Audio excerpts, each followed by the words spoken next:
चन्द्रशेखराष्टकम्। चन्द्रशेखर चन्द्रशेखर चन्द्रशेखर पाहि मां। चन्द्रशेखर चन्द्रशेखर चन्द्रशेखर रक्ष मां।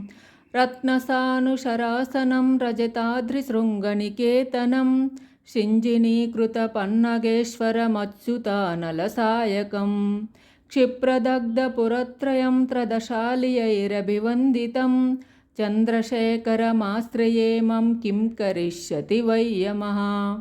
पञ्चपादपपुष्पगन्धपदाम्बुजाद्वयशोभितं फाललोचनजातपावकदग्धमन्मदविग्रहं भस्मदिग्धकलेभरं भवनाशनं भवमव्ययं चन्द्रशेखर चन्द्रशेखर चन्द्रशेखर रक्ष मां। मत्तवारणमुख्यचर्मकृतोत्तरीयमनोहरं पङ्कजासनपद्मलोचनपूजताग्रिसरोरहं देवसिन्धुतरङ्गश्रीकरसिक्तशुभ्रजटाधरं चन्द्रशेखर चन्द्रशेखर चन्द्रशेखर पाहि मां।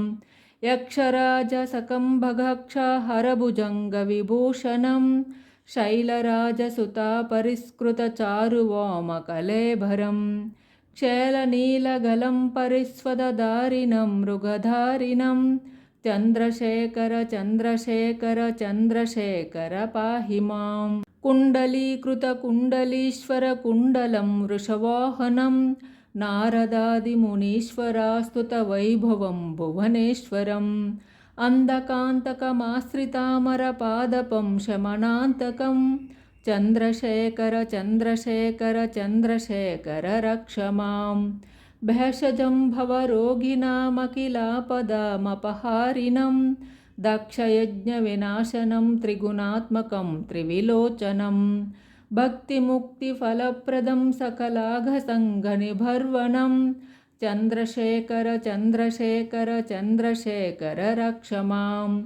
भक्तवत्सलमर्चितं निधिमक्षयं हरिदम्बरं सर्वभूतपतिं परात्परमप्रमेयमनुत्तमं सोमवारिणबाहुताशन सोमपाज्यकिलाकृतिं चन्द्रशेखर चन्द्रशेखर चन्द्रशेखर पाहि मां।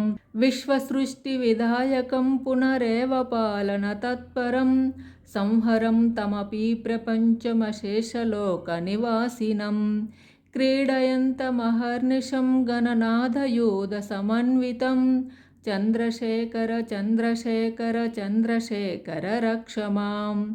मृत्युभीतमृकुण्डुसूनुकृतस्तवं शिवसन्निधौ यत्र कुत्र च यः पठेन्नः तस्य मृत्युभयं भवेत् पूर्णमायुररोगतामखिलार्धसम्पदमाधरं चन्द्रशेखर यावतस्य ददाति मुक्तिमयत्नतः।